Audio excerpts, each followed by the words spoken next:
जब पाकिस्तान ने फिल्म धुरंधर को लेकर यह कहना शुरू किया कि उसकी इमेज खराब की जा रही है, तो पहली प्रक्रिया हंसने की नहीं बल्कि हैरानी की थी। हैरानी इसलिए नहीं कि पाकिस्तान को बुरा लगा, बल्कि इसलिए कि जिस देश की पहचान दशकों से आतंकवाद, झूठ और दोहरे चरित्र से जुड़ी रही हो, वो आज अचानक इज्जत और छवि की बात करने लगा है। यह वही स्थिति है जैसे छलनी सूप से कहे कि तू छेद वाली है। पाकिस्तान और बेइज्जती तो जैसे एक ही वाक्य में फिट हो जाते हैं। जिस देश में आतंकियों के जनाजों में भीड़ उमड़ती हो, जहां संसद के अंदर ओसामा बिन लादेन जैसे आतंकी को शहीद कहा गया हो, जहां से अजमल कसाब जैसे आतंकी भारत आकर मुंबई की सड़कों को खून से रंग देते हो, उस देश को यह शिकायत है कि एक फिल्म उसकी इमेज खराब कर रही है। जिस मुल्क में 26/11 जैसे हमले का मास्टरमाइंड सालों तक खुलेआम पला हो, जहां दाऊद इब्राहिम आज भी ऐश की जिंदगी जी रहा हो, वहां इज्जत की बात करना खुद में एक व्यंग है। जो यह पाकिस्तान की सेना और सत्ता का इतिहास किसी से छुपा नहीं है। अपनी ही जनता को लूटकर, उसका खून चूसकर, उसके पैसे से आतंकवाद को फंड करना वहां की स्टेट पॉलिसी रही है। ऑपरेशन सिंदूर में मारे गए आतंकियों को करोड़ों का मुआवजा दिया जाता है, जबकि आम जनता भूखमारी और अराजकता से जूझती रही है। ऐसे देश के लोग जब यह कहते हैं कि एक फिल्म से उनकी छवि खराब हो रही है, तो सवाल उठता है कि आखिर कौन सी छवि की बात कर रहे हैं। धुरंधर कोई काल्पनिक कहानी नहीं है। यही बात पाकिस्तान को सबसे ज्यादा परेशान कर रही है।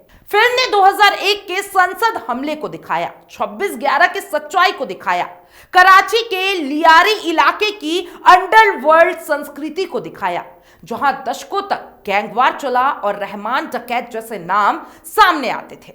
पाकिस्तान का हर नागरिक जानता है कि आईएसआई और अंडरवर्ल्ड का रिश्ता कोई अफवाह नहीं है, बल्कि एक कड़वी सच्चाई है।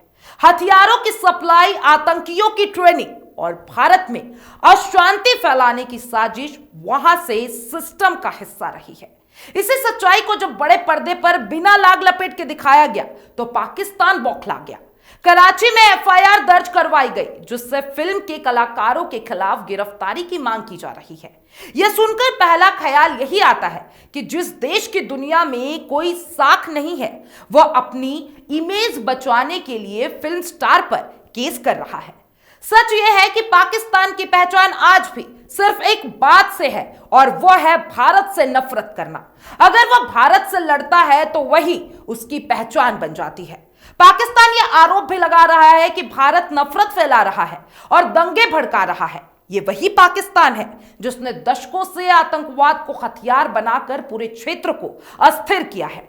यह आरोप अपने आप में इतना हास्यास्पद है कि उस पर गुस्सा करने से ज्यादा हंसने का मन करता है। धुरंधर ने कुछ नया गढ़ा नहीं है, बल्कि वही दिखाया है जो पूरी दुनिया पहले से जानती है और जिसके सबूत मौजूद है। फिल्म की सफलता ने पाकिस्तान की बेचैनी को बढ़ा दिया है। भारत में 8 दिनों के अंदर फिल्म ने 250 करोड़ से ज्यादा का कलेक्शन कर लिया है। दर्शक इसे इसलिए पसंद कर रहे हैं क्योंकि यह किसी काल्पनिक देश की कहानी नहीं है, बल्कि एक जानी पहचानी हकीकत को सामने रखती है।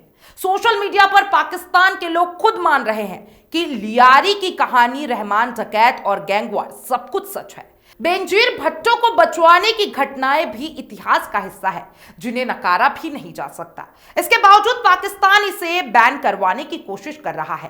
खाड़ी देशों में जाकर वो अपने अब्बू, चाचू, मामू से गुहार लगा रहा है कि इस फिल्म को रोक दिया जाए, क्योंकि यह पाकिस्तान विरोधी है। यह कोई पहली बार नहीं है। इससे पहले भी पाकिस्तान ने डिप्लोमैट और दंगल जैसे फिल्मों पर आपत्तिजनक टिप्पणी की थी। बाद में खुद उसके मंत्री को यह स्वीकार करना पड़ा था कि बैन करवाना एक गलती थी, लेकिन आदतें आसानी से कहां बदलती है। आदत तो छूटती नहीं है।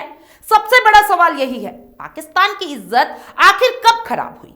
क्या संसद हमला और 26/11 के दौरान इज्जत का सवाल नहीं उठता था?